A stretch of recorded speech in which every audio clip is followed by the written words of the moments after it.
and welcome to James' Express Lane, where we get you in and out as fast as possible, bringing the review for Horizon Zero Dawn and The Frozen Wilds. This game came out in 2017, got nominated and won a bunch of Game of the Year awards, and rightfully so. This game is great. Huge open world, great story, a setting I've not seen before. It's a thousand years in the future, but it's primitive. You have the Nora, who are superstitious about everything, pretty much cave people. You have the Karja, who are a bit more advanced. They're actually integrating technology, machines. You have the Osram, who don't actually go to their capital, if you want to call it a capital. But they seem to be the most advanced. Like, they love tinkering with stuff. They love inventing new stuff.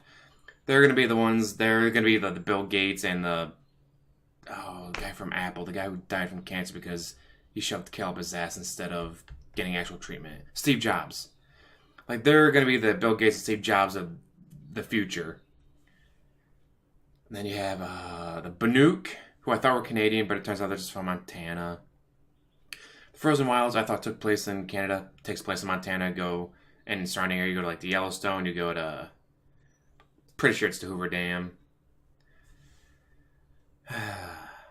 But the location is never actually stated. Like, you find, this audio file from 1,000 years ago, you discover with your focus some super advanced thing that no one else, fair view people use. Oh, Wichita, Kansas. Like, alright, so am I in Wichita, Kansas, or where it was 1,000 years ago? But then, like, well, those are the Rocky Mountains. They gotta be the Rocky Mountains. And then there's a desert, and that's like, unless they just compressed the map really well, like, there's no way you can walk to Phoenix, Arizona, and then walk 50 feet up to Yellowstone. Like, it's like, this is Yellowstone, this is Phoenix, that's the Rocky Mountains, that's the Hoover Dam, but it's compressed. Which, obviously, alright, you can compress it so you can actually walk there in under 5 minutes, or, make the map even bigger and be like, alright, 2 days later, I am still walking to the next mission point. Not very fun. Although, but you have the main quest, which, you might be able to beat in 25 hours.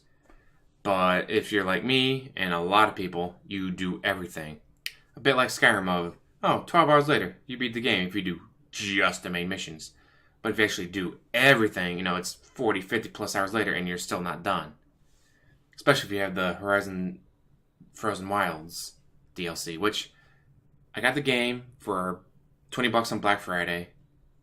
Immediately downloaded the DLC. Like, I didn't even play the game yet. Already got the DLC just because I heard so many good things about it. And they were right.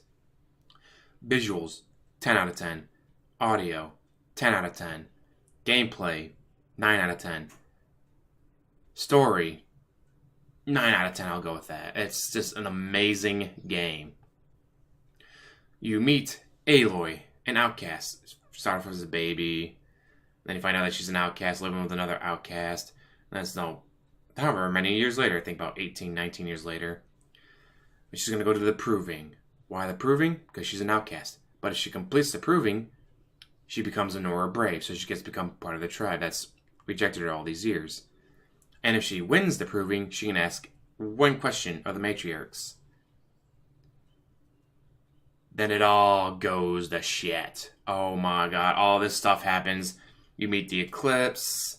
Again, there's the Karja, the Shadow Karja, the Osram, the Banuk, the Nora, bandits. There's just so much to do. And of course, the machines, like, the Watchers are easy to kill. Striders. Get bows and arrows, slings, bombs, primitive shotgun, called the Rattler, flamethrower, frost throwers, just all kinds of stuff. Do elemental damage, and you get different outfits. Like, this outfit protects against melee damage. This outfit protects against elements. This outfit heals you.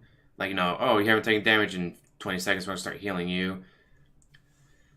But it's just great because, like, one of my favorite moments from the Frozen Wilds is you get to Yellowstone, and there's a old building, whatever. A guy lives there. He takes care of it. And he's in love with the philosopher, Montana Recreations. You find these little figurines like, oh, this is a bear. You put it in a thing. The hologram pops up. The American Black Bear. No, no, no, no, no. Brought to you by Montana Recreations. And the guy who like takes care of the place, like, this man must have been one of the greatest minds of his generation. Everyone must have loved him. It's like, he doesn't understand that Montana Recreation was a company, not a person, but it's 1,000 years of the future. Like, they don't know. Again, just like the lore of the game, the background of the game, just the story, just amazing. You can get this game super cheap now, along with the DLC. It's like $20 for the game. If that, if you wait for a sale or whatever to go on. So yes, definitely get this game if you haven't already.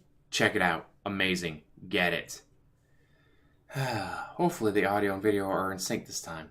I've been doing around with that for like an hour now, so let's see if this works. As always, like, subscribe, comment down below, and have a wonderful day.